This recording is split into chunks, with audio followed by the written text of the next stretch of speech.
Doctors forum কর্তৃক আয়োজিত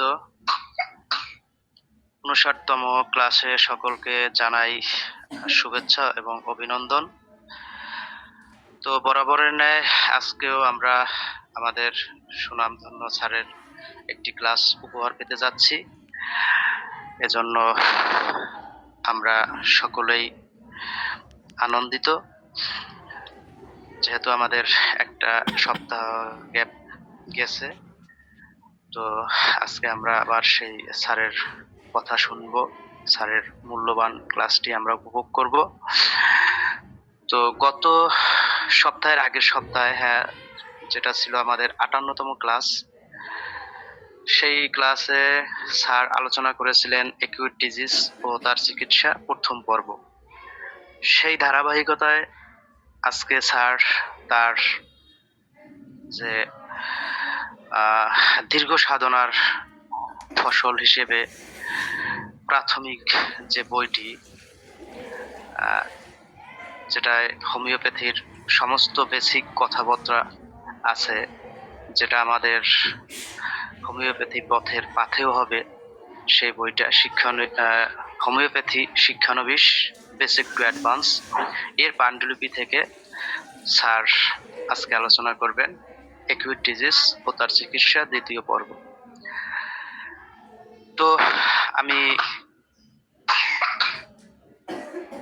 সৃষ্টিকর্তার কে স্মরণ করছি যে আমরা সকলেই সুস্থভাবে অন্যান্য দিনের মতো সবাই এই প্ল্যাটফর্মে একত্রিত হতে পেরেছি এবং সুস্থভাবে আমরা এখানে ক্লাস করতে পারবো। তো সৃষ্টিকর্তাকে আমি অসংখ্য ধন্যবাদ এবং কৃতজ্ঞতা জ্ঞাপন করছি। সেই সাথে আমি ধন্যবাদ এবং কৃতজ্ঞতা জ্ঞাপন করছি আমাদের শ্রদ্ধেয় স্যার ডাক্তার নিহার রঞ্জন রায়কে, এবং আমি আমার অন্তরের অন্তঃস্থল থেকে স্যারকে প্রণাম নিবেদন করছি। তো আজকে আর কথা বাড়াবো না। তো এ পর্যায়ে আমি আজকের মূল্যবান ক্লাসটি উপহার দেওয়ার জন্য স্যারকে বিশেষভাবে এবং বিনীতভাবে অনুরোধ জানাচ্ছি। স্যার, কাইন্ডলি আপনি আপনার ক্লাসটি উপস্থাপন করুন। ধন্যবাদ পরেশ অধিকারীকে, ধন্যবাদ যারা আজকের ক্লাসে যোগ দিয়েছেন। আসলে এই প্ল্যাটফর্মে যারা আছে, আমাদের এই তথ্য প্রযুক্তিতে আমরা সবাই অনভিজ্ঞ মনে হয়। বিশেষ করে আমরা যারা আছি এই গ্রুপের আদি সদস্য, তারা তো একেবারেই অজ্ঞ। এদিক থেকে একটা সমস্যা আমাদের আছে। আর দ্বিতীয় হলো, আমি যে কাজটা করি, ওরা যদি একটু তদবির করে আমাকে দিয়ে কাজটা করায়, তাহলে আবার একটু সময় বের করে কাজ করতে পারি। কিন্তু আমার নিজের পক্ষে আজকে আমার অনেক রোগী ছিল, নতুন পুরনো অনেক, বিশেষ করে নতুন রোগী ছিল অনেক বেশি। 2 জন দেখতে পারিনি, আর 6টা ডায়রি আমি অলরেডি আজকে করেছি নিজে একা। সেটা আমার জন্য অনেক কষ্টের বিষয় ছিল। বোধহয় 4টি রোগীর আমি গ্রুপে দিয়েছি, আর গুলো দিতে পারিনি। তো এর মধ্যে দিয়ে হঠাৎ মনে পড়ছে ক্লাসের কথা। ওই রোগীর মধ্যে দিয়ে একটা ব্যানার করে, পুরোনো একটা ব্যানার দিয়ে একটু কাজ সারার চেষ্টা করলাম। তাও ভুল হয়েছিল। বিকেল আমি যখন আবার খাচ্ছি 4:30টার দিকে, তখন দেখি যে ভুল হয়ে গেছে, তারিখ ভুল। তারপরে আবার অসীমকে অনুরোধ করলাম, সে ঠিক করে দিয়েছে। আসলে এরা প্রচার প্রসারণা করলে হয়তো গ্রুপের সদস্য কিছু বাড়ে, কিন্তু ভাবে হয় না মোটেই। তো আর আমি সময় পাই না, আমার উপর ডিপেন্ড করলে হবে না। আমি মোটেই সময় পাই না। আমার লেখালেখি, আমার এই রোগী কেস থাকে, এগুলো দেখা টাকা সমস্যা হয় বেশি আর কি।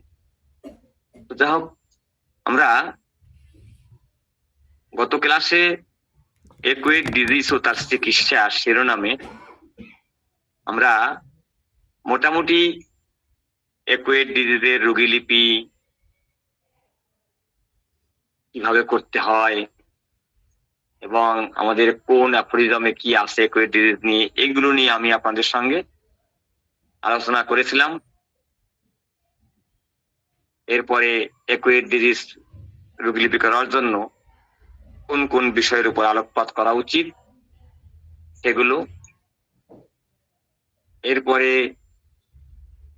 মানে এক কথা আমি বোঝানোর চেষ্টা করেছিলাম যে একোয়েট ডিজিজের কেস করার জন্য আমরা যেভাবে ক্রনিক কেসগুলো রোগীলিপি করি এভাবে রোগীলিপি করার কথা অর্গানন বলেননি, অনেকটা সংক্ষিপ্ত ভাবে করার কথা বলছেন।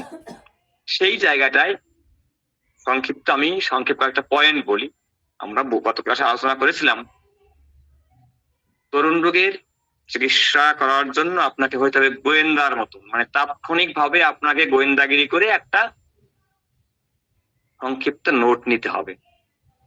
যেমন আমি বলছিলাম সমস্যাটি কবে কবে হলো বা কখন হলো, কেন হলো, কোথায় এবং কেমন কষ্ট, কিসে বাড়ে কিসে কমে, রোগী সমস্যার আগে কেমন আচরণ করছে আর এখন কেমন আচরণ করছে, অর্থাৎ তার পরিবর্তিত মানসিক অবস্থা।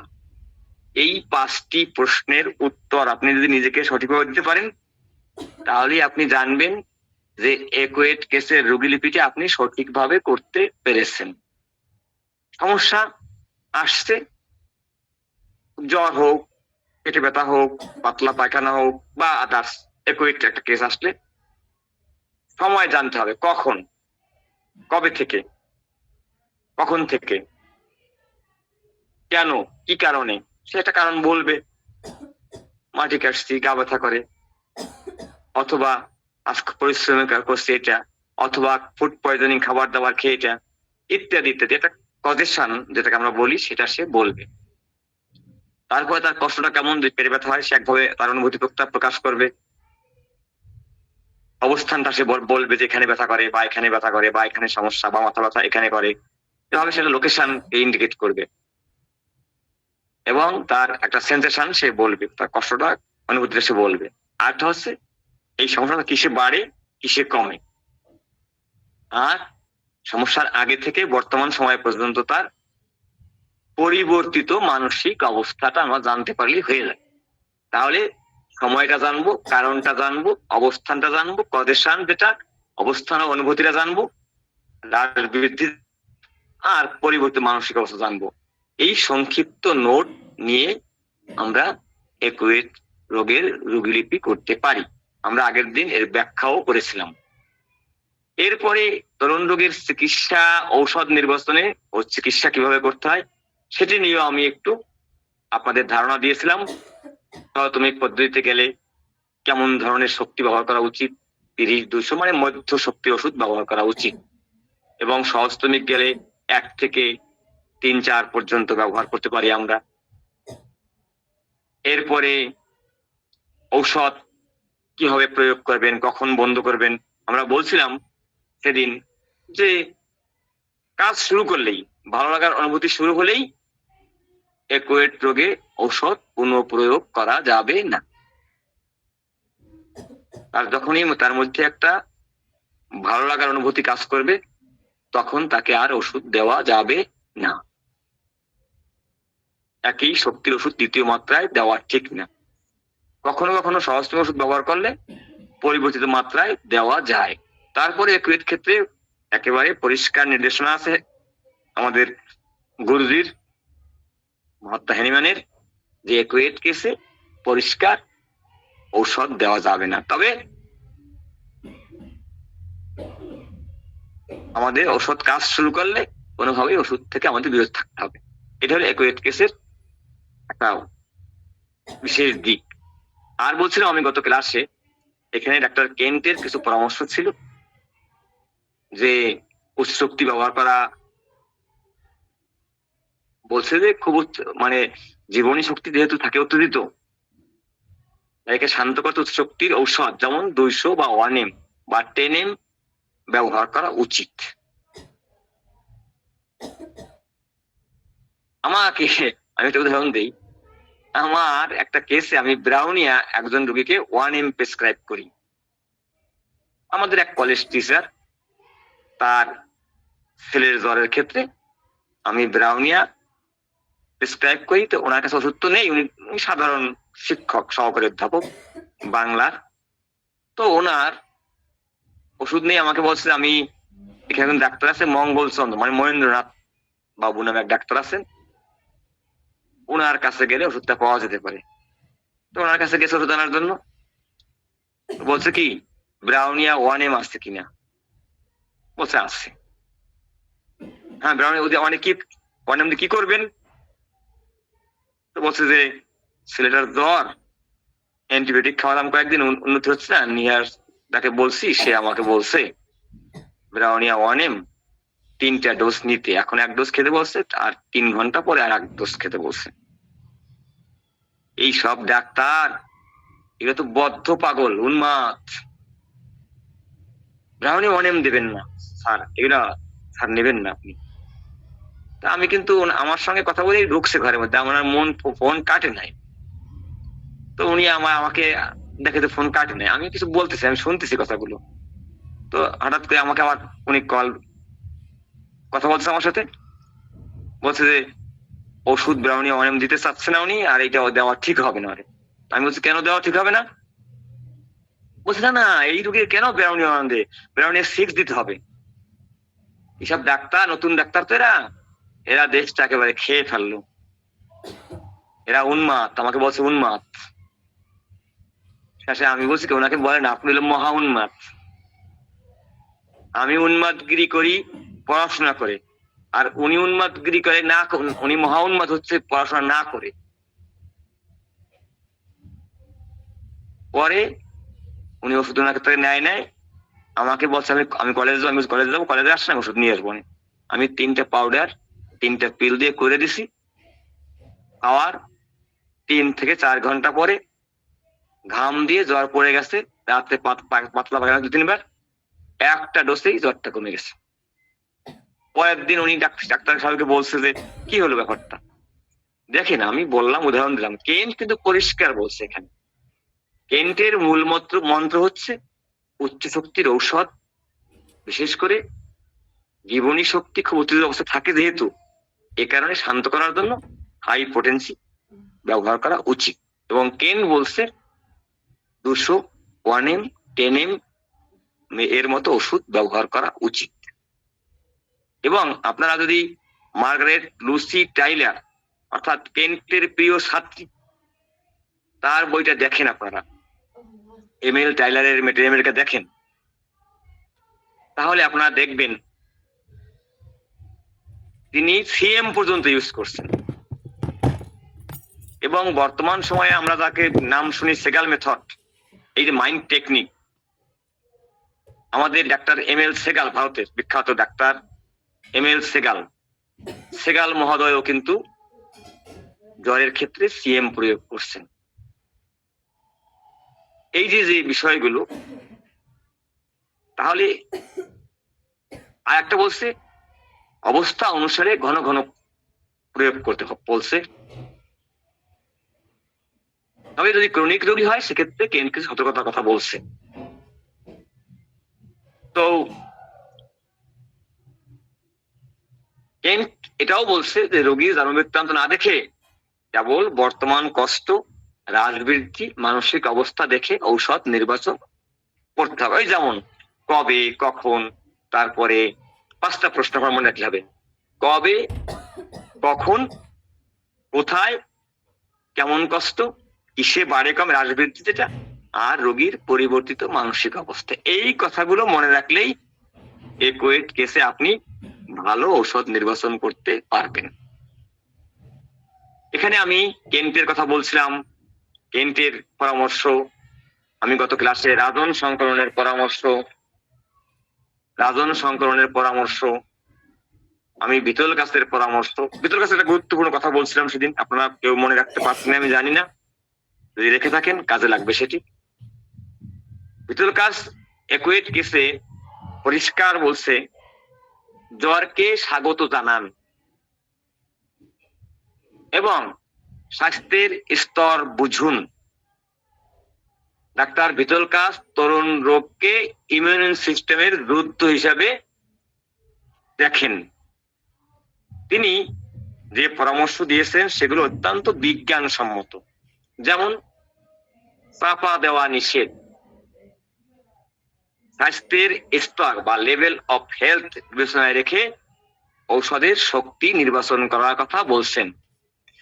যদি রোগীর জ্বর 103-4 ডিগ্রি হয়, তাহলে আপনি পরিষ্কার বুঝতে পারবেন এই রোগীর জীবনী শক্তি একেবারে রিয়েক্টিভ আছে, সবল আছে। তাকে 201 বা তার চেয়ে বেশি শক্তি প্রয়োগ করতে পারেন। অস্পষ্ট লক্ষণ যদি থাকে, সেক্ষেত্রে তিনি নিম্ন শক্তি বা 30 শক্তি পর্যন্ত ব্যবহার করার কথা বলছেন। তাতেও ক্ষতি, মানে উচ্চ শক্তি দেওয়া এখানে নিষেধ করছেন। এভাবে রোগী ওষুধ দেওয়ার পরে উনি বলছেন, যদি দেখা যায় অ্যাকুয়েট কেসে রোগীর জ্বরের ক্ষেত্রে যদি হয়, রোগীর জ্বর যদি বাড়ে কিন্তু রোগী ঘুমাচ্ছে বা শান্তি পাচ্ছে, তাহলে আপনি জানবেন ঔষধ ঠিক হয়েছে। আমরা যদি এই 3 জনকে সেদিন বলছিলাম, আমি কথা বলবো আবার একটু বলি। এই 3 জনকে যে আমরা দেখি অ্যাকুয়েট কেসের পরামর্শের ক্ষেত্রে কেন্ট ঔষধ নির্বাচনের কথা বলছে, লক্ষণ সমষ্টি এবং হ্রাস বৃদ্ধি দেখতে হবে, মানে অ্যাকুয়েট টোটালিটি দেখতে হবে। সংক্রমণ বলছে রোগের ফেস বা গতি দেখতে হবে, রোগীর আতঙ্ক দেখে ওষুধ নির্বাচন করতে হবে। বিতলকাস বলছে লক্ষণের স্বচ্ছতা দেখতে হবে বা ক্ল্যারিটি, এবং তীব্রতা দেখে ওষুধ নির্বাচন করতে হবে। কেন্ট বলছে সাধারণত উচ্চ শক্তিতে ওষুধ প্রয়োগ করা উচিত এবং ঘন ঘন প্রয়োগ করা উচিত। সংক্রমণ বলছে অনুভূতির তীব্রতা দেখে ওষুধ শক্তি নির্বাচন করা উচিত। সংক্রমণ বলছে। বিতলকাস বলছে জীবনী শক্তি সরল হলে উচ্চ, দুর্বল হলে নিম্ন, মানে লেভেল অফ হেলথ এর কথা বলছেন এখানে। সতর্কতার ক্ষেত্রে অ্যাকুয়েট কেসে কেন্ট বলছেন অ্যাকুয়েট কেস চলাকালীন, মানে ক্রনিক কেস চলাকালীন অ্যাকুয়েট ঔষধ সাবধানে দিতে হবে। সংক্রমণ বলছে রোগীর সেন্সেশন মিস করা যাবে না। বিতলকাস বলছেন খবরদার জ্বরকে চাপা দেবেন না। আমরা কিন্তু ওষুধ দেওয়ার পরে জ্বর বাড়ছে, আমরা ভয় পেয়ে যাই অনেক ক্ষেত্রেই। যদি আপনার প্রপার সিলেকশন হয়, এক্ষেত্রে ভয় পাওয়ার কোনো কারণ থাকে না। আমার কাছে গত 4-5 দিন আগে একটা কথা বলি আমি। গোপালগঞ্জ সদর থেকে আসছে ভদ্রলোক থাকেন সৌদি আরবে। তার বুক ব্যথা 5-7 বছর যাবত, প্রচুর গ্যাসের সমস্যা, বয়স 38 বছর, প্রেশার বা অন্যান্য সমস্যা নেই, ডায়াবেটিক পেশেন্ট না সে। এই মানুষটি আমার কাছে আসার পরে তার শাশুড়ি এক সময় ইউট্রাস থেকে ব্লিডিং হতো, আমাকে দেখায় সুস্থ হওয়ার পরে বলছে তুমি দেশে আসো, আমি তোমাকে টোটালি ফেরা নিয়ে যাবো। তো আমার কাছে নিয়ে আসছে শ্বশুর শাশুড়ি দুজনেই মিলে জামাই সাহেবকে। আমি এর চিকিৎসা করতে গিয়ে একটা চমৎকার রোগীলিপি আমি এর গ্রুপে দিয়েছি, নামটা আমার মনে নেই, আপনারা দেখবেন। আমি তার জন্য লাইকোপোডিয়াম 200 2টি ডোজ 15 মিনিট পর পর দিয়েছিলাম। এই রোগী আমাকে 4 দিন পরে গত পরশুদিন সকালবেলা ফোন করছে। তার বমি একবার এবং 3-4 বার পাতলা পায়খানা হয়ে গেছে। আমাকে জিজ্ঞেস করছে, স্যার আমার ভোর থেকে এই পর্যন্ত 4 বার পায়খানা এবং একবার বমি হয়েছে। আমি বলছি এখন? বলছে ঘন্টা খানেক যাবত পায়খানা হচ্ছে না, বমি হচ্ছে না, এখন আমি কি করতে পারি? আমি বলছি আপনি একটু ওয়েট করুন, প্রয়োজনে স্যালাইন খেতে পারেন, শরীর আপনার। বলছে স্যার পাতলা পায়খানা হলে আমার শরীর দুর্বল লাগতেছে না, আমি কোনো ভয় লাগে? বলছে না কোনো ভয় লাগে না, কিন্তু মনে হয় স্যার আমার জ্বর আসবে। আমাকে দুপুরের দিকে একবার ফোন করছে, আমি পাতলা পায়খানা হয়েছে না, আর হয়নি। সন্ধ্যার দিকে ফোন করছে, আমি চেম্বারে যখন আসি তখন ফোন করছে আবার, স্যার আমার কিন্তু জ্বর আসছে। আমার মনে হয় কত ফিটনেস গিয়েছে এখন সপ্তাহ জ্বর আসছে, তো সন্ধ্যায় আমাকে আবার ফোন করে, স্যার আমি জ্বর কত মাপতে পারছেন? থার্মোমিটার নাই স্যার, মাপার ব্যবস্থা করতেছি। জ্বর মাপছে 104 জ্বর, পায়খানা কিন্তু হয়নি। এই জ্বর দ্বারা আমি কিন্তু বুঝতে পারছি যে তার ভাইটালিটি অনেক রিয়েক্টিভ এবং সে ওষুধে সারা দিয়েছে। এই ঘটনা কিন্তু ওষুধ খাওয়ার 7-8 দিনের পরে ঘটনা, 7 দিন বা 6 দিনের পরে ঘটনা।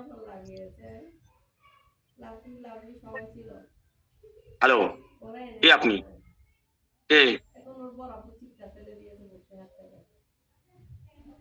তুমি? আমি কাজ ব্যবস্থা করবো অনেক, তুমি ব্যবস্থা করো, তুমি রাখো। তো রাত 10টায় ফোন করছে, তার স্ত্রী ফোন ধরছে। আমি বললাম কি অবস্থা? কত পরশু দিন রাতে? বলছে স্যার আপনার রোগী কিন্তু ঘুমাচ্ছে, প্রচুর ঘামাইছে কিছুক্ষণ আগে, ঘামাইয়ে জ্বর পড়ছে। আমাকে আজকে কিছুক্ষণ, আমি চেম্বার আসার আগে আমাকে ফোন করছে। আমি কি অবস্থা? বলছে স্যার রাতে আমার জ্বর কমে গেছে, আর জ্বর দেখা বুকে ব্যথা করে স্যার, এই প্রথম 8 বছরের মধ্যে আমার বুকে ব্যথা হচ্ছে না, 90% রিকভার হয়ে গেছে বুকে ব্যথা। এই যে ভাইটালিটি, আমাদের এটা না বুঝতে পারতাম, তাহলে কিন্তু তার জ্বরের ওষুধ প্রয়োগ করতাম, তার পাতলা পাখার ওষুধ প্রয়োগ করতাম, এবং এই কেসটি কিন্তু আমাদের হাতছাড়া হয়ে যেত। এই জন্য আমাদের এই বিষয়গুলো একান্ত ভাবেই জানা উচিত। আমরা তরুণ রোগের ক্ষেত্রে আমরা সেদিন দেখলাম যে প্রথম প্রেসক্রিপশন, আমরা সেদিন আলোচনা করছিলাম আপনাদের সঙ্গে যে তরুণ রোগের ঝুঁকি আছে, একুয়েট কেসের, ক্রনিকের চেয়ে একুয়েট কেসের ঝুঁকি বেশি। যেমন একুয়েট কেসটি হচ্ছে এমন হয়, আমি আলোচনা করছিলাম প্রথম দিনে, হয় রোগী শেষ হয় অথবা রোগ শেষ হয়। প্রথমে হয় রোগ শেষ হয়, না হলে রোগী শেষ হয়। একটা নির্দিষ্ট সময় পরে হয় রোগ শেষ হয়ে যায়, না হলে রোগী শেষ হয়। অনেক ক্ষেত্রে আমরা দেখি ডায়রিয়া থেকে মানুষ মারা যায়, বমি থেকে মানুষ মারা যাচ্ছে। সাধারণ মানুষ, সে কিন্তু 10 বার 20 বার পাতলা পায়খানায় গিয়েছে, ডিহাইড্রেশন হয়ে তার সমস্যা হয়ে সে মারা গেছে। এরকম ঘটনা আমাদের সমাজে অনেক আছে। জ্বর থেকে মারা গেছে, এরকম ঘটনাও আছে। ভুল চিকিৎসা হয়ে গেছে, সে মারা গেছে, হঠাৎ করে 2 দিনের জ্বরে সে মারা গেছে। এই যে ঝুঁকি আছে এই কেসগুলোতে, তো সময়ের স্বল্পতা, যেহেতু একুয়েট কেস খুব দ্রুত মৃত্যু দিকে চলে যেতে পারে, এজন্য ঔষধ নির্বাচনে যদি আপনি ব্যর্থ হন, সঠিক নির্বাচনে যদি ব্যর্থ হয়ে যান, তবে রোগীর জীবনী শক্তি দুর্বল হতে পারে খুব দ্রুত, এবং অনেক ক্ষেত্রে রোগীকে বাঁচানো কঠিন হতে পারে। এখানে ভুল করার সুযোগ যথেষ্ট কম। যদি আপনি দেখেন একুয়েট কেসের সমস্যা হচ্ছে, আপনি পারছেন না, আপনি এই রোগী ছেড়ে দেবেন, কোনো ধরনের গোড়ামি দেখাবেন না, এবং সেটি হসপিটালাইজ করবেন বা অন্য চিকিৎসকের হাতে দেবেন। আরেকটা ঝুঁকি থাকে, সেটি হলো আমরা সঠিক রোগ নির্ণয়ে ব্যর্থ হই। কি কারণটা হচ্ছে, কারণটা আমরা নির্ণয় করতে পারি না, এবং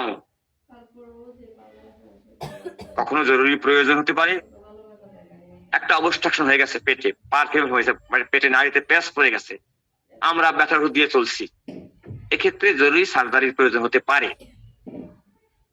আপনি এই ক্ষেত্রগুলোতে কোনোভাবেই অবহেলা করতে পারেন না। ভুল শক্তি নির্বাচন এবং রোগের বৃদ্ধি হতে পারে, এটাও একটা সমস্যা।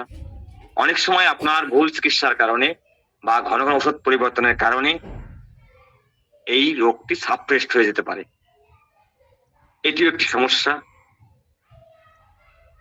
লক্ষণ পরিবর্তনের বিভ্রান্তি থাকতে পারে, প্রতি ঘন্টায় নতুন নতুন লক্ষণ দেখে এবং বারবার ঔষধ আপনি পাল্টাতে থাকেন, সেক্ষেত্রে একটা ওষুধ কাজ করার কোনো সুযোগ পায় না, এতেও আপনার কেসটি নষ্ট হয়ে যেতে পারে। এগুলো এড়ানোর জন্য আমি গত ক্লাসে বলেছিলাম দ্রুত রোগী পর্যবেক্ষণ রোগী খুব দ্রুত এবং নিখুঁত ভাবে পর্যবেক্ষণ করতে হবে। আপনাকে অ্যাকুরেট কেস কিভাবে রোগীলিপি করতে হয় সেটি জানতে হবে। ঔষধ সবসময় মাত্রা, জীবনী শক্তি, হেলথ অফ লেভেল যেটাকে বলি আমরা, এটা আপনার লেভেল এক্সপিরিয়েন্স যেটা বা হেলথ অফ লেভেল স্তর, লেভেলের স্তর যেটা, সেটা আপনাকে বুঝতে হবে। আপনি না জেনে আন্দাজ করে ওষুধ দিলে এলোমেলো হতে পারে। আমাদের মনে রাখা উচিত তরুণ রোগে হোমিও ওষুধ যেমন জাদুর মতো কাজ করে, তেমনি আমরা যদি অসতর্ক ভাবে মানে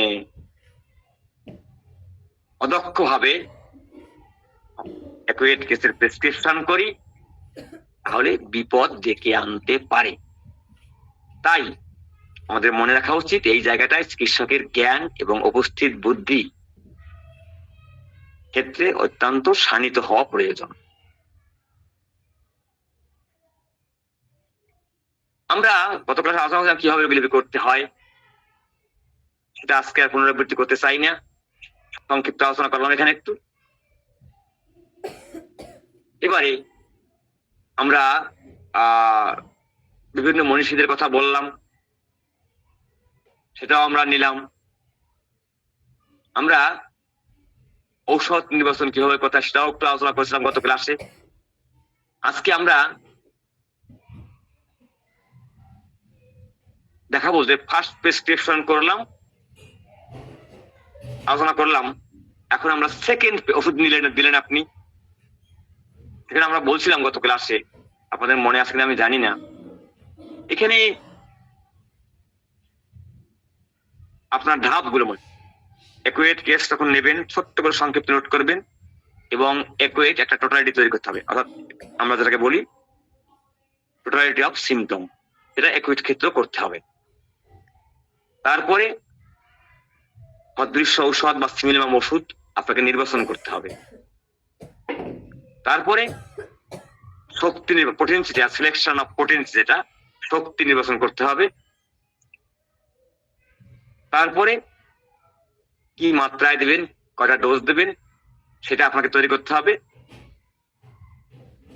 রোগ প্রয়োগ এবং পুনঃপ্রবৃত্তি কখন করবেন অবস্থা ভেদে, কখনো 10 মিনিট 5 মিনিট পরও অ্যাকুরেট কেসে রোগ ওষুধ দিতে হয়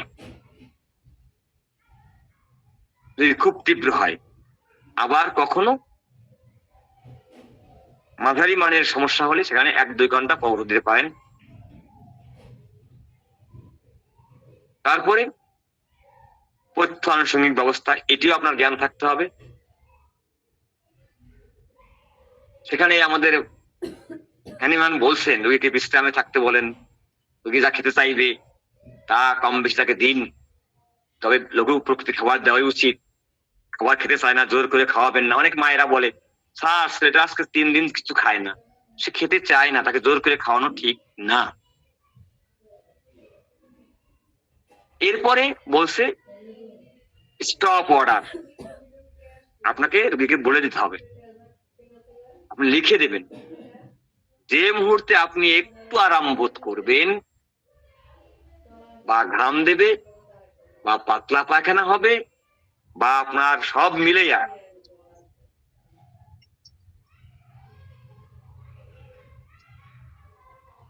আর আমি একটু ক্লাসে আসছি, আমি একটু কথা বলতেছি, কেন কিছু বলবেন জরুরি?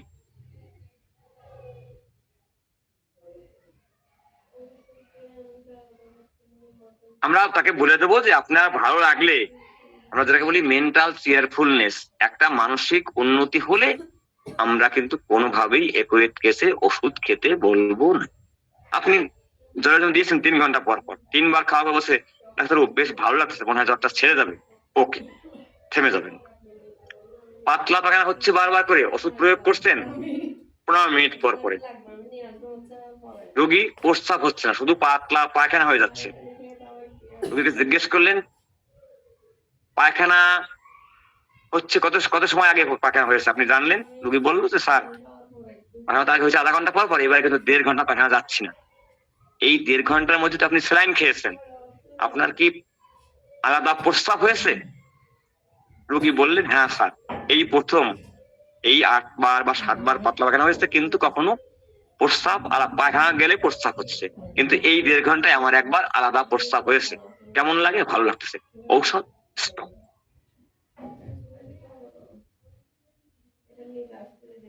যেই মুহূর্তে আপনি দেখবেন যদি আরাম বোধ করছে, সেই মুহূর্তে ওষুধকে না বলতে হবে। আপনাকে একুরেট কেস দেখার জন্য আপনাকে 5টি প্রশ্ন করতে হবে। আমি কি রোগীর কারণ, হ্রাস বৃদ্ধি, মানসিক পরিবর্তিত মানসিক অবস্থা মিলিয়ে সিমটম তৈরি করেছি? আমি কি ঔষধটি সূক্ষ্ম মাত্রায় এবং সেটি পানিতে গুলিয়ে দিয়েছি? আমি কি ঔষধ বন্ধ করার কথা রোগীকে ভালোভাবে বুঝিয়ে দিয়েছি? যদি উত্তর হ্যাঁ হয়, তাহলে আপনার প্রথম প্রেসক্রিপশন সঠিক হয়েছে। কবে, কখন, কোথায়, কেমন এবং হ্রাস বৃদ্ধি আর পরিবর্তিত মানসিক অবস্থা, এই 5টি জায়গা আপনার মনে রাখতে হবে। এই 5টি আপনি নিয়েছেন কিনা, আর ঔষধ খাওয়ার নিয়ম তাকে বুঝিয়েছেন, সেটা জলে গুলে দিয়েছেন কিনা, আর ঔষধ কখন বন্ধ করবেন সেটি আপনি তাকে বলেছেন কিনা। যদি উত্তর হ্যাঁ হয়, তাহলে আপনি জানবেন যে আপনার প্রেসক্রিপশন, প্রথম প্রেসক্রিপশনটি আপনি সঠিকভাবেই করতে পেরেছেন। আমরা এবার আজকে মূল আলোচনা হচ্ছে তরুণ রোগের দ্বিতীয় prescription, follow up. Accurate case ক্ষেত্রে আমরা ফলো আপ বা দ্বিতীয় পত্র ক্রনিক রোগের চেয়ে সম্পূর্ণ আলাদা। এখানে সিদ্ধান্ত নিতে হয় দ্রুত, কখনো কয়েক মিনিটের মধ্যে, কখনো কয়েক ঘন্টার মধ্যে। অর্গাননের নির্দেশনা এবং ক্লিনিক্যাল অভিজ্ঞতার আলোকে তরুণ রোগের ফলো আপ বা দ্বিতীয় প্রেসক্রিপশনে কয়েকটা নিয়ম আমার বইয়ে আমি লিপিবদ্ধ করেছি। ফলো আপের সময় পর্যবেক্ষণ। তরুণ রোগ ওষুধ দেওয়ার পর কতক্ষণ অপেক্ষা করবেন আপনি? তীব্রতা অনুযায়ী একটা কথা, যদি রোগী খুব মারাত্মক অবস্থা হয়, যেমন কলেরা বা জ্বর, তবে 15 থেকে আধা ঘন্টা, 15 মিনিট থেকে 30 মিনিট অন্তর অন্তর আপনাকে রোগী পর্যবেক্ষণ করতে হবে। আপনি মহিউদ্দিনকে, আমি জানি না মিনাসুর স্যার কিনা, যেই হন, আপনি ক্লাস নোট করে রাখুন প্রশ্ন, আমরা শেষে আপনার সঙ্গে উত্তর দেব, প্লিজ। তো যদি খুব মারাত্মক হয়, তাহলে অবস্থা ভেদে খুব দ্রুত 15 থেকে 30 মিনিট অন্তর অন্তর ঔষধ প্রয়োগ করা যায়। যদি মাঝারি মানের সমস্যা হয়, তাহলে 2 থেকে 4 ঘন্টা পর পর পর্যবেক্ষণ করা যেতে পারে। রোগীর অবস্থা এবং চিকিৎসকের সিদ্ধান্ত। ঔষধ দেওয়ার পরে আপনি 5 ধরনের পরিস্থিতি তৈরি হতে পারে। প্রতিটি পরিস্থিতির জন্য আপনাকে সিদ্ধান্ত নিতে হবে, আলাদা হবে সিদ্ধান্ত। যেমন রোগী ক্রমাগত ভালোর দিকে যাচ্ছে, রোগী বললেন, ডাক্তারবাবু জ্বর কমেছে, ব্যথা কমেছে, আমি একটু ঘুমিয়েছিলাম, এর প্রগনোসিস হচ্ছে ঔষধ সঠিক কাজ করেছে, জীবনী শক্তি আরোগ্যের পথে আছে।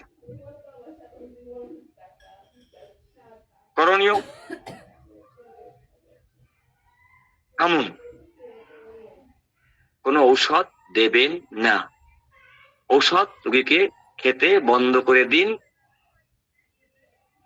প্লাসিবো চালু রাখুন। যতক্ষণ উন্নতি চলবে ততক্ষণ মূল ঔষধ প্রয়োগ করবেন না, শুধু অনৌষধি বা প্লাসিবোর উপর রাখবেন। উন্নতি হয়ে থেমে গেছে, অবজারভেশন যে আপনি দেখেন, রোগী বললেন ঔষধ খাওয়া 4-5 ঘন্টা খুব ভালো ছিলাম, জ্বর কমেছিল, কিন্তু এখন আবার জ্বরটা বেড়েছে, ব্যথাটা ফিরে এসেছে। এর প্রগনোসিস,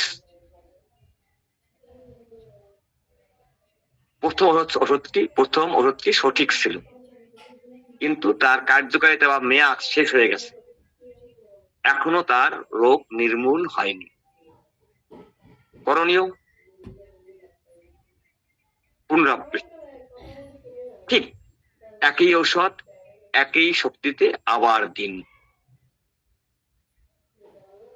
তবে আমাদের এখানে বলা হচ্ছে ঝাঁকি ঔষধ, যাতে শক্তির পরবর্তী অবস্থা প্রাপ্ত হয়।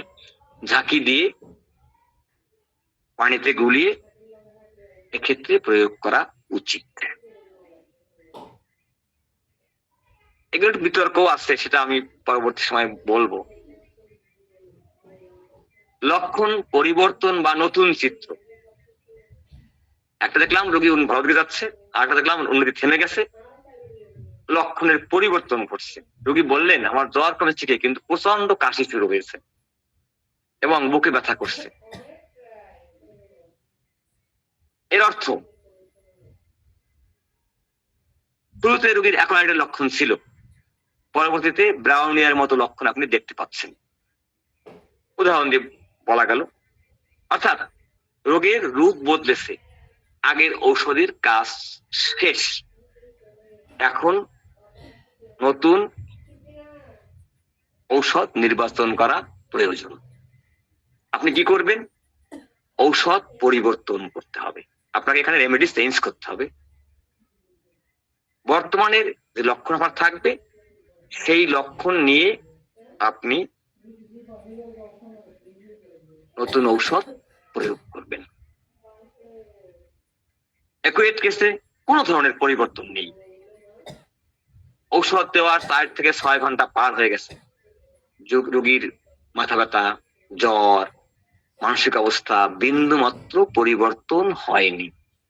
প্রগনোসিস, আপনার পূর্বাভাস, এর অর্থ হচ্ছে আপনার নির্বাচিত ওষুধটি ভুল ছিল, অথবা ঔষধের সঠিক শক্তি দিতে পারেননি। কি করতে হবে? যদি দেখেন ঔষধের নির্বাচন 100% সঠিক, আপনার সব ঠিক ছিল, কিন্তু শক্তিতে আপনি ঠিক করতে পারেননি, সেক্ষেত্রে আপনি অবশ্যই শক্তি বাড়াবেন। যদি সন্দেহ থাকে, তাহলে এই কেসটি নতুন ভাবে আপনি পর্যবেক্ষণ করে নতুন ঔষধ নির্বাচন করতে পারবেন।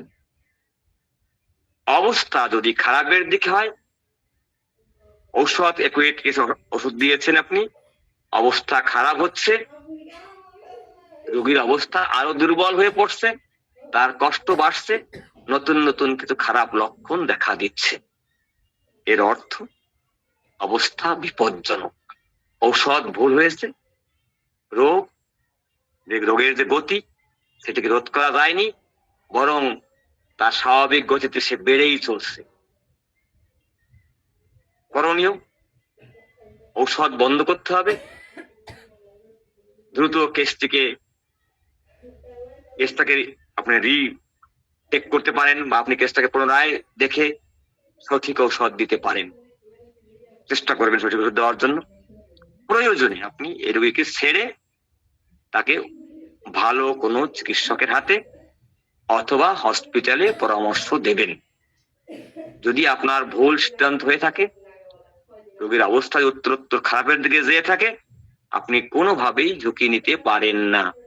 আর যদি দেখেন যে না, আপনি চমৎকার ভাবেই লক্ষণ যা আছে, পরবর্তী ওষুধ নির্বাচন করলে দ্বিতীয় প্রেসক্রিপশন আপনি যদি ভুল হয়েছে এটা করে আপনি পুনরায় কেস থেকে আপনি রিটেক করতে পারেন, পুনরায় কেস করে সঠিকভাবে ওষুধ নির্বাচন করতে পারেন।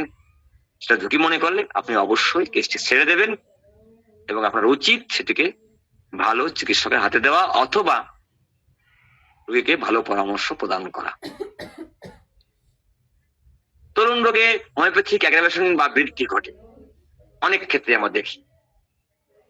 ওষুধ খাওয়ার পরে বৃদ্ধি হতে পারে? হ্যাঁ, হতে পারে। আমরা প্রায়ই দেখি ব্রাউনিয়ার কেসগুলোতে জ্বরের ক্ষেত্রে ব্রাউনিয়া প্রয়োগের পরে অ্যাগ্রাভেশন ঘটে। দেখা গেছে ওষুধ খাওয়ার 1-2 ঘন্টার মধ্যে ব্রাউনিয়া প্রয়োগ হওয়ার পরে প্রায় জ্বরের মাত্রা বাড়ে। বেলেডোনা আমরা দেখি অনেক সময় বাড়ে, কিন্তু ব্রাউনিয়াতে প্রায় ক্ষেত্রেই বাড়ে, প্রায় প্রতি ক্ষেত্রেই জ্বর বাড়ে। যাদের ভাইটালিটি খুব রিঅ্যাক্টিভ থাকে তারা ওষুধে সাড়া দেওয়া, সদৃশ ওষুধ হওয়ার সঙ্গে সঙ্গে সাড়া দেয় এবং জ্বরের ক্ষেত্রে অ্যাগ্রাভেশন ঘটে। কিন্তু কিছু সময়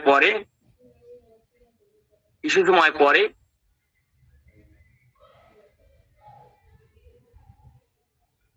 এটি আবার রোগী দেখা যায় জ্বর বেড়ে গেছে, কিছু সময় পরে হয় ঘাম দিয়েছে অথবা সে ঘুমিয়ে পড়ছে, জানবেন এটি শুভ লক্ষণ। এ ধরনের অ্যাগ্রাভেশনে কোনো ধরনের দুশ্চিন্তার কারণ নেই। করণীয়, ঔষধ দেবেন না, অপেক্ষা করবেন, দেখবেন ঘুম থেকে উঠছে, জ্বরটা কমে গেছে।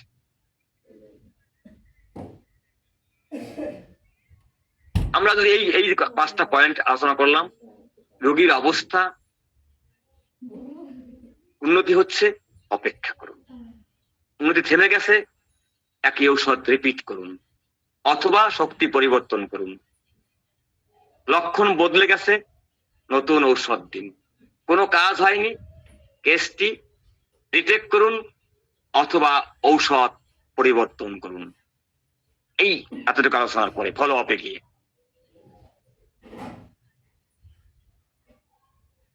আমরা আগের দিনে বলছিলাম যে একুরেট কেসে গিয়ে একটি সময়ের সাথে যুদ্ধ করা, ভুল সিদ্ধান্তে যে রোগীর জীবন বিপন্ন হতে পারে।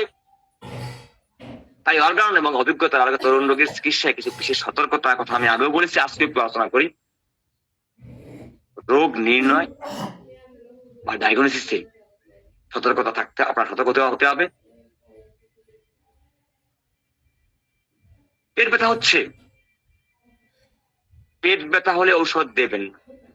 আপনি নিশ্চিত হন এই ব্যথাটি অ্যাপেন্ডিসাইটিস ফেটে গিয়ে হয়েছে বা নাড়িতে প্যাচ পড়ে হয়েছে কিনা। আগে আপনাকে বুঝতে হবে এ ধরনের কোনো সমস্যা হয়েছে কিনা। যদি দেখেন এটি সার্জিক্যাল পর্যায়ের, সেক্ষেত্রে সেটা হতে পারে হাড় ভাঙা, নাড়িতে প্যাচ পড়া, হতে পারে অ্যাপেন্ডিসাইটিস। সেক্ষেত্রে আপনি কোনোভাবেই নিজের চিকিৎসা না করে, আপনি সেটিকে কোনো গোড়ামি না করে, সেটিকে অবশ্যই সার্জনের কেস হয় আপনি সার্জনের কাছেই পাঠাবেন। তাহলে আমাদের মূল কথা হচ্ছে রোগীর জীবন রক্ষা করাই প্রথম ধর্ম। চাপা দেওয়া এবং সাপ্রেশন থেকে বিরত থাকতে বলছেন। জ্বর, চর্মরোগ তরুণ রোগের স্বাভাবিক বহিঃপ্রকাশ, একে জোর করে কমানোর চেষ্টা করবেন না। 103-4 ডিগ্রি জ্বর করে ভয় পাবেন না। যদি রোগী প্রলাপ না বকে, খুব দুর্বল না হয়ে পড়ে, অ্যান্টিবায়োটিক বা প্যারাসিটামল দিয়ে জ্বর দমিয়ে দেবেন না। অনেক হোমিও ডাক্তাররাও অ্যান্টিবায়োটিক খেতে বলেন, না পা খেতে বলেন। এতে এই রোগটি ভিতরে ঢুকে হার্ট বা ব্রেনে আঘাত করতে পারে। পুনরাবৃত্তির ক্ষেত্রে তরুণ রোগী ঘন ঘন আমরা ওষুধ দিয়ে থাকি। যেই মুহূর্তে রোগী ভালো বোধ করবে, সেক্ষেত্রে ওষুধ বন্ধ করতে হবে। ভালোর দিকে যাওয়া রোগীকে জোর করে ওষুধ খাওয়ালে বা ওষুধ বৃদ্ধি হতে পারে, যা রোগীকে আবার অসুস্থ করে দিতে পারে। তাই রোগীর উন্নতি হলে ঔষধ খাওয়া বন্ধ রাখতে অবশ্যই হবে। ঔষধ ভুল নির্বাচনের কথা আগেও বলছি, আবার বলছি, ঔষধ ভুল হলে এখানে পরীক্ষা করার সময় থাকে না। ঔষধ ভুল হলে 4 ঘন্টা 6 ঘন্টা খুব জরুরি কেস, 3-4 ঘন্টা উন্নতি হচ্ছে না, আপনি এই রোগী ধরে রাখবেন না। পথ্য নিয়ে কড়াকড়ি না করবেন না। অনেক সময় তরুণ রোগের পথ্য জ্বর হোক, কাশি হোক, বাবা মা আত্মীয় স্বজনরা জোর করে খাবার গেলানোর চেষ্টা করে, এতে অনেক সময় হিতে বিপরীত হয়। এই বিষয়টি আপনি রোগীকে পরামর্শ দেবেন, রোগী যা খাইতে চাইছে সেটি খাওয়ার অল্প করে তাকে দিন। শরীর নিজেই জানে তার শরীরে কি দরকার। তবে এমন ঔষধ, এমন কিছু করবেন না জানো বা উগ্র কিছু দেবেন না যাতে এখন ঔষধের ক্রিয়া নষ্ট হয়। পরিবেশ কথা বলছে, রোগীর ঘরটি শান্ত, কোলাহল মুক্ত, আলো বাতাস পূর্ণ রাখুন। মানসিক উত্তেজনা ভয় রোগ বাড়িয়ে দেয়। রোগীর পাশে এমন কাউকে রাখবেন না যেন তাকে ভয় দেখায় বা দুশ্চিন্তা হয়। অনেক সময় কেসে সবাই মিলে ভিড় করে, হঠাৎ অজ্ঞান হয়ে গেছে, তার পাশে মানুষ এসে ভিড় টির করে আরো হুস্ত করে ফেলে। এগুলো করতে দেওয়া উচিত না।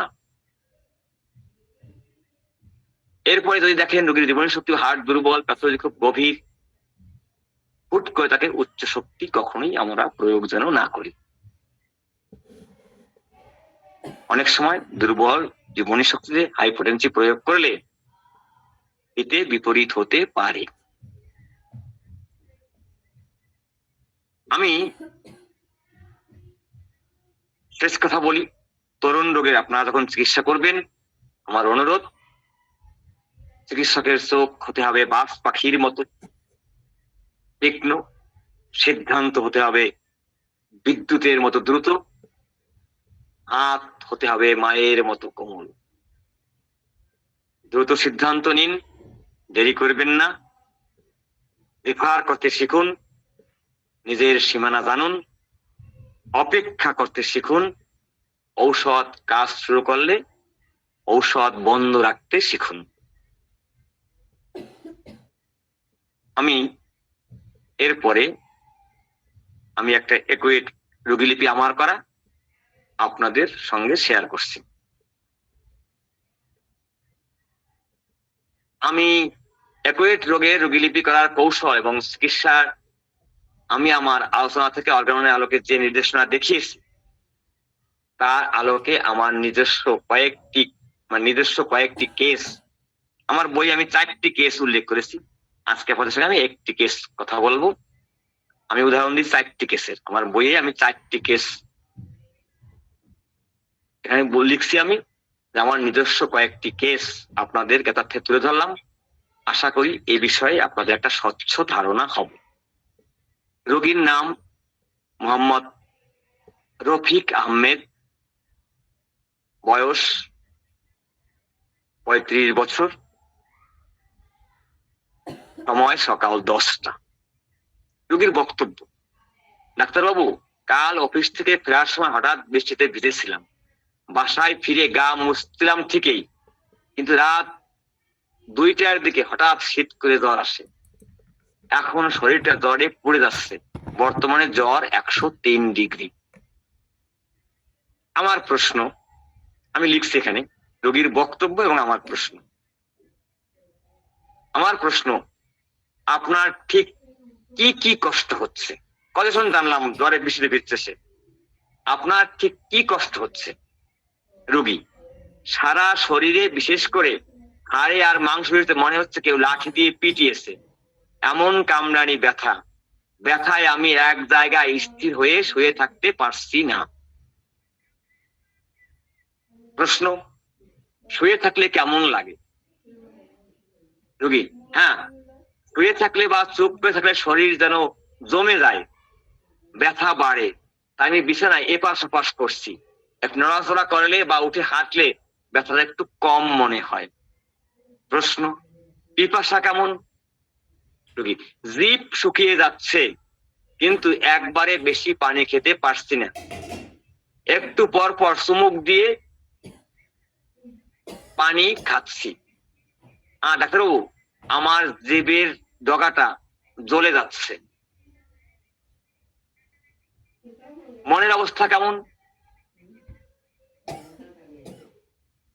খুব অস্থির লাগছে, মনে হয় অসুখটা কমবে না, রাতে ব্যথায় কান্না পাচ্ছিল। দেখুন, এই কেসটাকে আমরা অ্যানালাইসিস করি।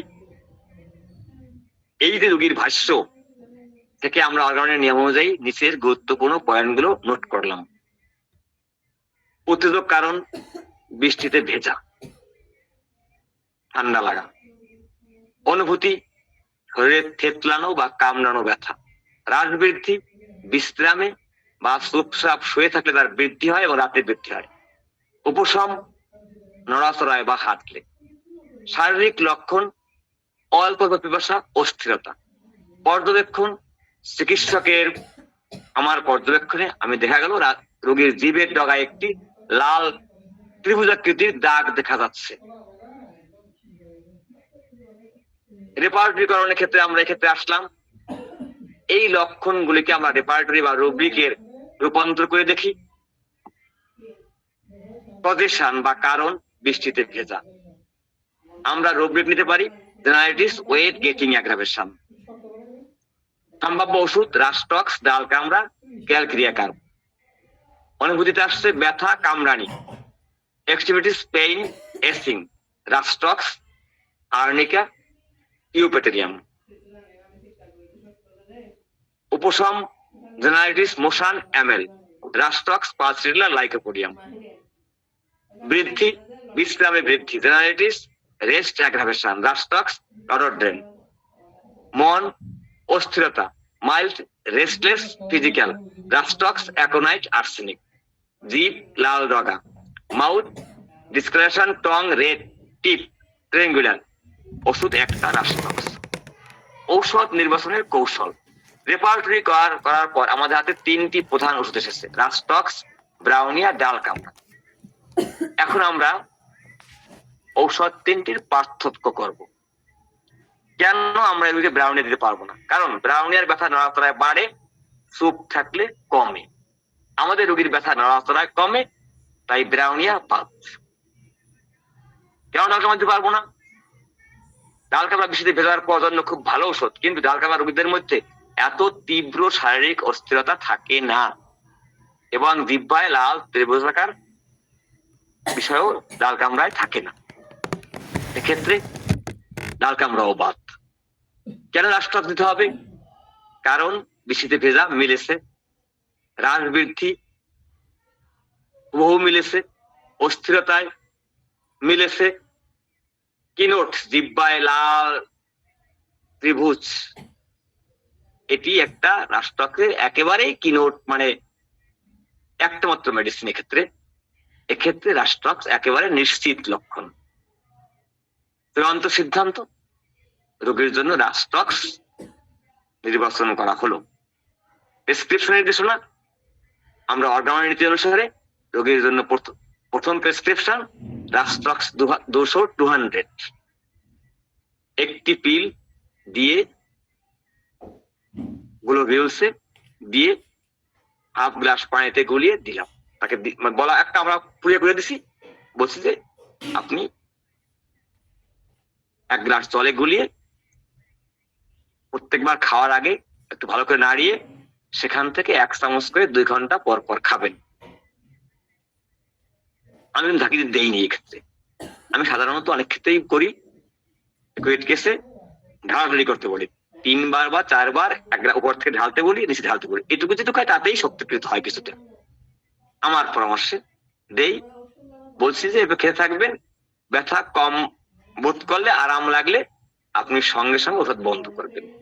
রোগী আমাকে সকাল 10টা-11টায় ওষুধ দিতে, এবং সে রাতে আমাকে জানায় দাদা ব্যথা অনেকটাই কমছে। আমি ওষুধ এখন 2 বার খান।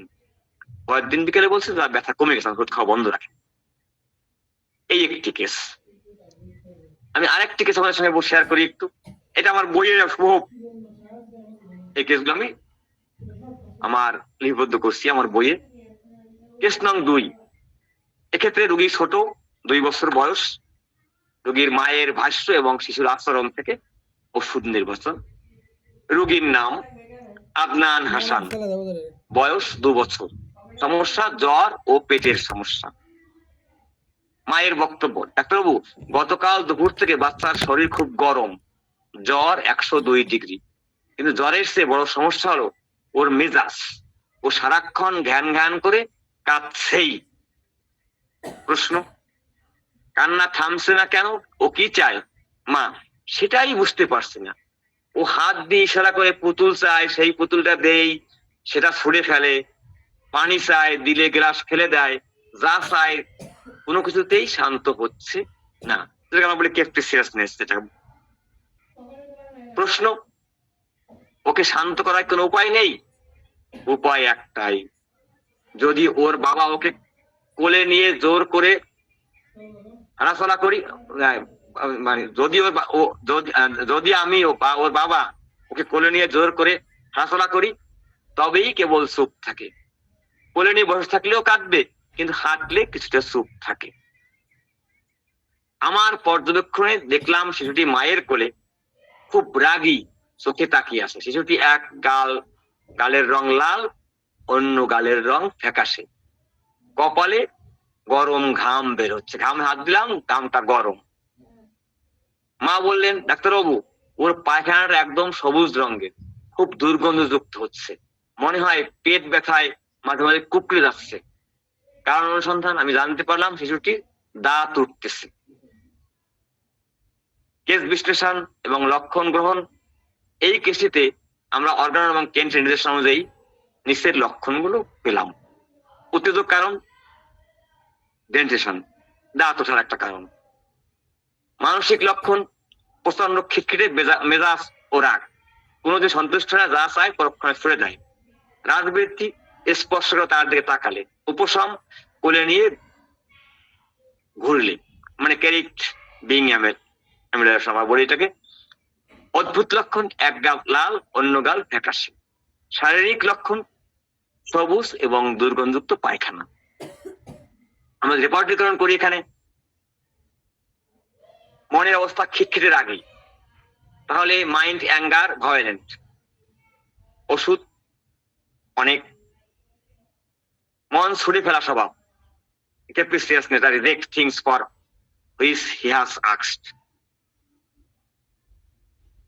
উপশম, কোলে চড়লে আরাম পায়, ক্যারেট ডিজাইর টু বি।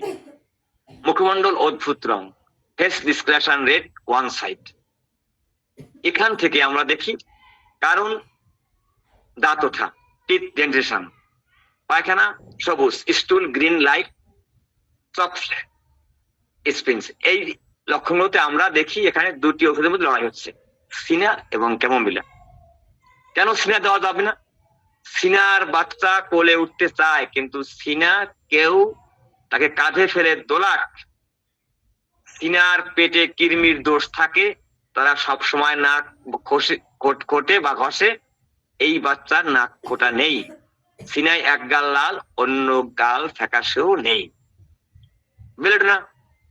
বেলোনার মুখ টকটকে লাল থাকে দুটো গালেই, কিন্তু বেলোনার নড়াচড়া বা ঝাঁকি একদম সহ্য করতে পারে না। এই বাচ্চা নড়াচড়াতেই আরাম পাচ্ছে। কেমন মিলা কেন সিলেক্ট করলাম? মানসিকতা, জিনিস ছুড়ে ফেলে দেওয়া এবং প্রচন্ড রাগ, এটি ক্যামোমিলার একটি বিশেষ বৈশিষ্ট্যপূর্ণ লক্ষণ। মডালিটি, কোলে নিয়ে জোরে হাঁটলে কান্না থামে, এটা ক্যামোমিলার একটা নিশ্চিত লক্ষণ। কিনোট, এক গাল লাল, অন্য গাল সাদা। কারণ দাঁত ওঠার সময় সবুজ পায়খানা। চূড়ান্ত ঔষধ ক্যামোমিলা। প্রেসক্রিপশন ক্যামোমিলা 200 তাকে দেওয়া হলো পানিতে গুলে। 1 ঘন্টা পর পর 3 বার খাওয়ার পরে আমাকে বিকেলে জানাতে বললাম, আমাকে জানালো। বিকেলে ফোন করে দিল, মা বাচ্চা অনেকটা শান্ত আচরণ করছে, জ্বর এবং কান্না অনেকটা কমে, হালকা জ্বর আসছে, ওষুধ খাওয়া বন্ধ রাখতে বললাম। তো যাক, আমি আর আজকে কথা বলবো না। এই মানে একুয়েট কেসের সম্পর্কে মোটামুটি একটা ধারণা যারা আমাদের এখানে নবীন আছেন, তারা প্র্যাকটিস করছেন, তাদের জন্য ত্রুটি বিচ্যুতি হলে অবশ্যই সেটা ক্ষমা সুন্দর দৃষ্টি দেখবেন। এখন যদি কার কোনো প্রশ্ন থাকে, আমরা বেশি সময় থাকবো না, আমি একটু তাড়াতাড়ি যেতে চাই, 10-15 মিনিট থাকবো, সর্বোচ্চ 15 মিনিট। আপনারা এর মধ্যে কথা বলবেন আশা করি। আমি পরেশকে আর সুযোগ দিচ্ছি না এই কারণে, পরেশের শরীরটাও ভালো লাগছে না। আপনারা কথা বললে কথা বলুন, আমিও সাহসে উত্তর করব। নমস্কার আপনাদের সবাইকে।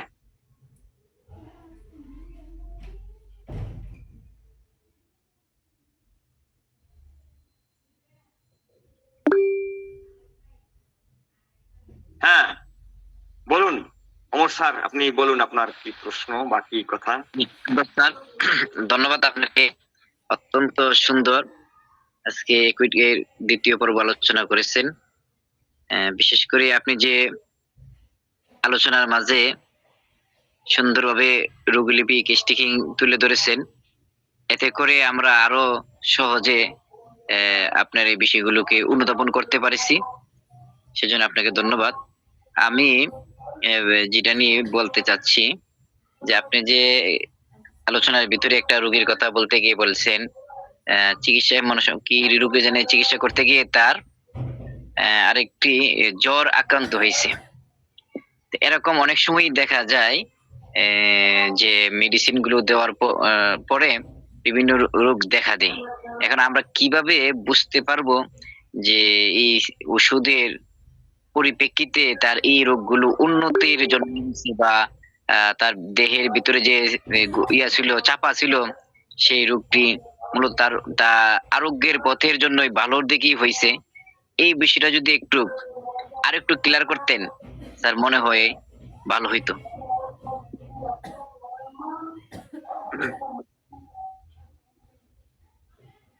প্রথম কথা হলো, যে রোগীর কথা আমি বলেছি সেটি কিন্তু ক্রনিক কেসের রোগী। আপনি দেখবেন ক্রনিক আপনাকে বিশেষ করে আমরা কেন্টের 12 অবজারভেশন এবং হেরিং এর আরোগ্য নীতি, এটা আপনাকে ভালো বুঝতে হবে এই বিষয়টা বোঝার জন্য। যদি আরেকটু অ্যাডভান্স লেভেলে যান তাহলে বিতলকাস্টের 22 অবজারভেশন, অর্থাৎ কেন্টের 12 লেভেলকে আরো আপডেট করে বিতলকাস্ট সেটাকে 22 অবজারভেশন করছেন। বিতলকাস্টের 22 অবজারভেশন, এবং এটা বুঝতে পারলে আপনি কেন্টের অবজারভেশন তো বুঝতে পারবেনই, এবং হেরিং এর আরোগ্য নীতি যেটি ল অফ হেরিং কিওর যেটা, সেটি আপনাকে বুঝতে হবে। এটা বুঝতে পারলে আপনি এই আরো বিষয়গুলো যথেষ্ট ভালো বুঝতে পারবেন। এরপরে আপনার বোঝা দরকার লেভেল অফ হেলথ, স্বাস্থ্যের স্তর গুলো কি, তাহলে এই বিষয়টা আপনি ভালো বুঝতে পারবেন। এই বিষয়গুলো আমি আমার বইয়ে সুন্দরভাবে একেবারে বিতলকাস্টের 22 অবজারভেশন এবং কেন্টের 12 অবজারভেশন, এই যে লেভেল অফ হেলথ, এটাকে আমি সায়েন্স অফ হোমিওপ্যাথি, এই বইগুলোকে আমি আমার বইয়ের মধ্যে 5টি পর্বে ভাগ করে আলোচনা করেছি, যেগুলো আপনি পড়লে আপনার একটা স্বচ্ছ ধারণা হবে। এক, যখনই দেখবেন নতুন কোনো সমস্যা ক্রনিক রোগে যদি আসে, সহজ উত্তর দিচ্ছি, দেখেন নতুন একটি সমস্যা আসছে তা তার পূর্বে ছিল, সেটি একটা আসতে পারে। অ্যাকুয়েট কেসে ভিন্ন লক্ষণ প্রকাশিত হতে পারে, কিন্তু যাই হোক না কেন, যদি দেখা যায় সঠিক ঔষধ হয়, অনেক ক্ষেত্রে লক্ষণ ভিন্নভাবে প্রকাশ হতে পারে। অ্যাকুয়েট কেসে, যদি অ্যাকুয়েট কেসে কথা বলছি বলে সঠিক ঔষধ প্রয়োগ যদি আপনার হয়ে থাকে, অ্যাকুয়েট কেসে অধিকাংশই ভিন্ন লক্ষণ প্রকাশ করে না যদি সিমটমটা ঠিক মতো হয়। যদি কখনো হয়, আপনাকে সেকেন্ড প্রেসক্রিপশনে ওষুধ পরিবর্তন করতে হয়, সেটি হতে পারে, কিন্তু আপনাকে মনে রাখতে হবে তার মধ্যে সিয়ারফুলনেস আসছে কিনা, তাহলে আপনি সেটা অবশ্যই জানবেন সেটা আপনার ঔষধ কর্মকাণ্ড। মানসিক তার একটা উন্নতি আসছে কিনা, যদি মানসিক উন্নতি আসে আপনি এইসব লক্ষণকে ড্যাম কেয়ার করবেন। আর যদি মানসিক লক্ষণ খারাপের দিকে যায় তাহলে আপনাকে অবশ্যই পরিবর্তিত অবস্থায় ঔষধ প্রয়োগ করতে হবে।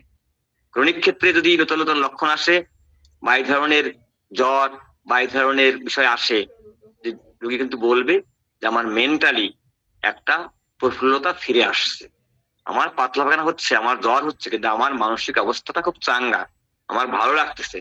এই যখন ভালো লাগার অনুভূতি কাজ করবে তখনই আপনি জানবেন যে আপনার ওষুধ সঠিকভাবে কাজ করছে জীবনী শক্তির উপরে। ধন্যবাদ। জি স্যার, ধন্যবাদ আপনাকে স্যার।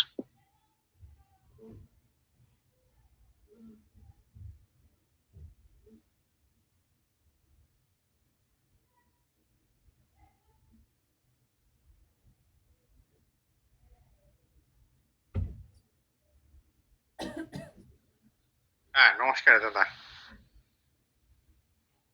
হ্যালো।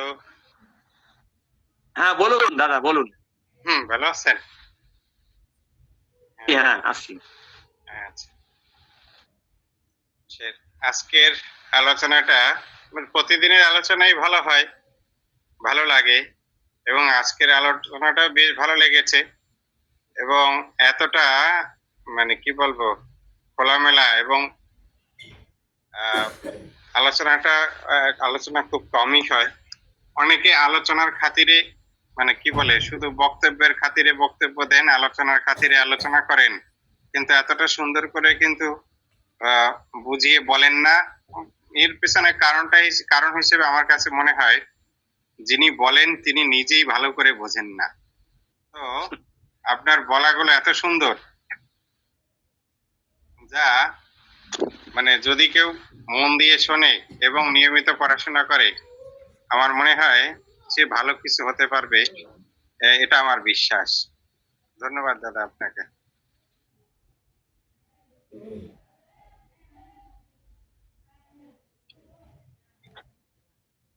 আচ্ছা, পরের আর কারো? স্যার ওই মিনশানুর ইসলাম স্যার কিছু বলতে চাচ্ছিল হ্যাঁ বলেন। ক্লাসের মাঝখানে। মিনশানুর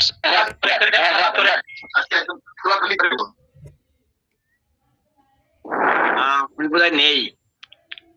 আচ্ছা, না থাকলে অন্য কেউ আছেন কিনা, থাকলে কথা বলুন। মহিউদ্দিন ভাই, আপনি তো কিছু বললেন না।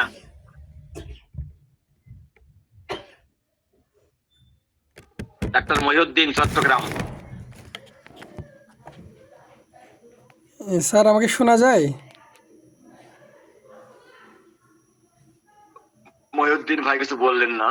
আচ্ছা, আর সন্তোষ দা কিছু বলবেন না? না বললে আমরা বেরোবো, কিন্তু আজকে আমি একটু সময় কম দেবো, কারণ আমার কালকে একটু কাজ আছে। দাদা নমস্কার। দাদা ওই আমার প্রশ্ন ছিল, সেটা উত্তর পেয়ে গেছি।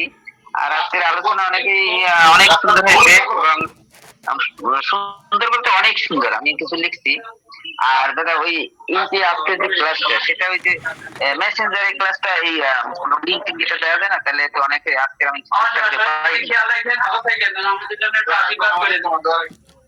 পরেরটা আপনার কথা, আপনার সাউন্ড আছে পাশ থেকে। তো আমরা আসলে এই যে আমি বলছিলাম যে আমরা আসলে কয়েকগুলো বিষয় বুঝি। আপনি একটু সাইলেন্ট করুন। তবে আমার দাবি থাকবে, ডাক্তার মহিউদ্দিন বোধহয় আমাদের তথ্য প্রযুক্তিতে বেশ ভালো। উনি যদি আমাদের সাহায্য করেন এসব বিষয়ে, আমি তো আসলে একেবারে অজ্ঞ।